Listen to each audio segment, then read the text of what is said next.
પુણ્યનો ઉદય ગમે કે પુણ્યનો બંધ ગમે? બે વાત. બહુ સંકિતની ભૂમિકામાં આપણે જઈએ.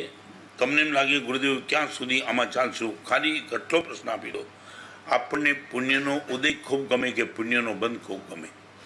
ચારે બાજુથી પૈસા મળે એ આપણને ગમે કે દાન કરવાની તક મળે એ ગમે? બસ આટલું જ ગમવાની વાત, ખાલી હજી કરવાની વાત નથી. ચારે બાજુથી સાહેબ પુણ્ય આમ ઉદયમાં આવતું જાય, બોલબાલા જલસે જલસા થાય એ આપણને વધારે ગમે કે પુણ્ય બંધાતું જાય એ આપણને વધારે ગમે?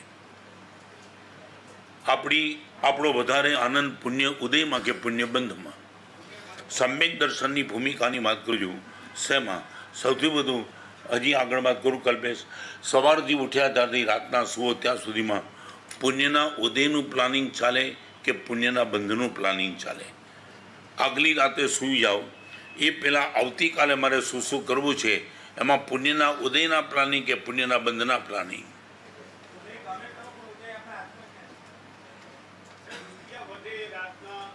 એટલે મારું જો બહુ સીધું બોલી દો, ખાલી રૂપિયાની વાત નહીં, પુણ્યનો ઉદય ગમે કે પુણ્યનો બંધ ગમે એટલો જ પ્રશ્ન.